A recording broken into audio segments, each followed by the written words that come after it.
childhood, we all have heard stories about Akbar and Birbal. Whenever Emperor Akbar had a problem to solve or a philosophical question to ask, it was Birbal he turned to, and Birbal would provide him with thought-provoking or bizarre answers which resolved the monarch's dilemma. Birbal could suggest an intelligent and funny solution to these problems.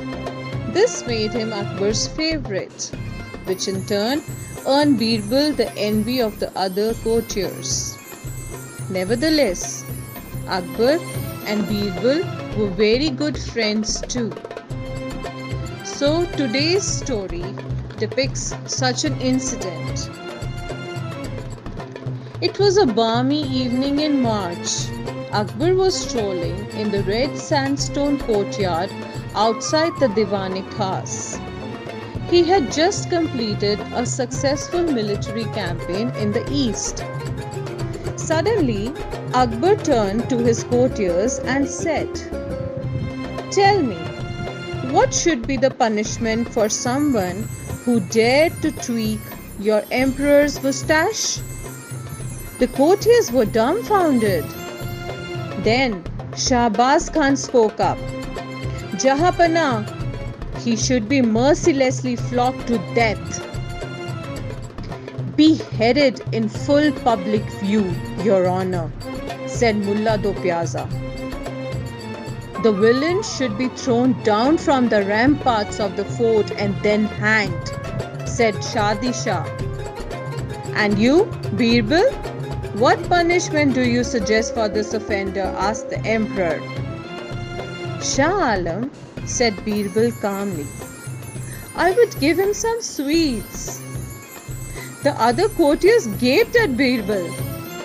Had he gone mad? Sweets for such a heinous crime?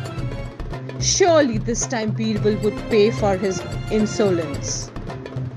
Akbar frowned. "Did I hear you right, Birbal?" he said. "You consider sweets an appropriate punishment for such a crime?" "Only in this case, Your Majesty," said Birbal humbly.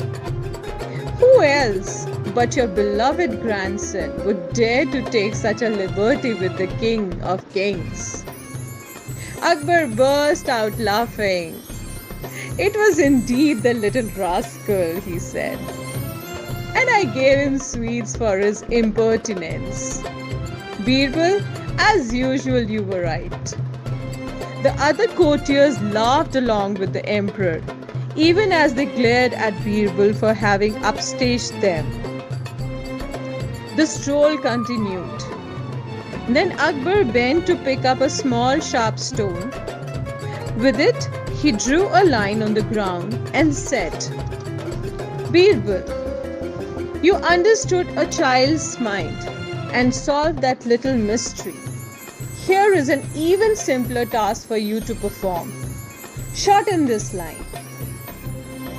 He paused and there was a glint of mischief in the emperor's eyes.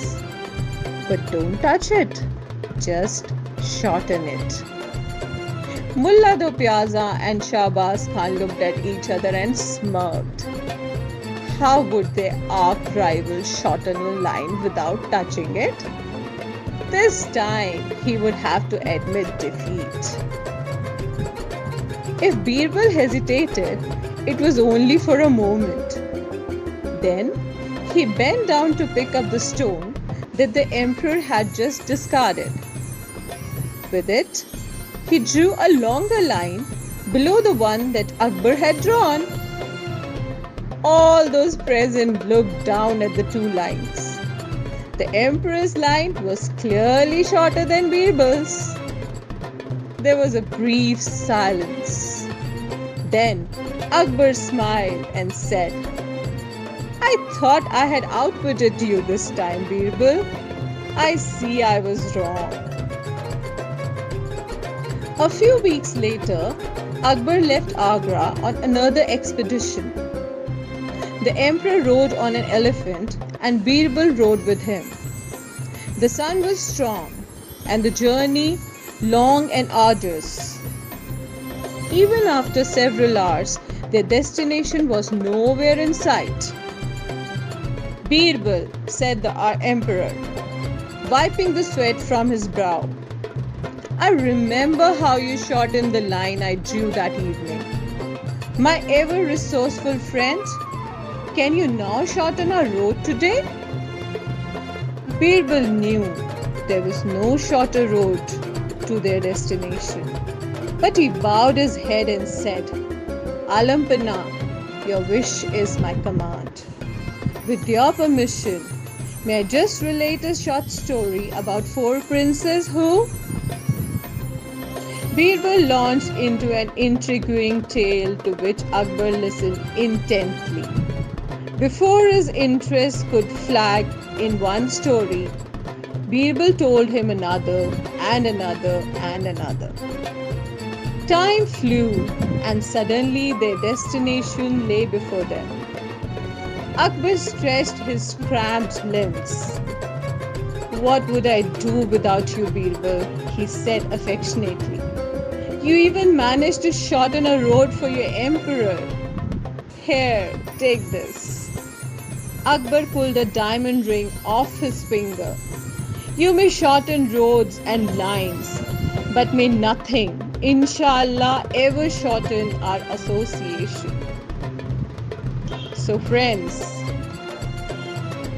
we have such a good example of friendship, true friendship.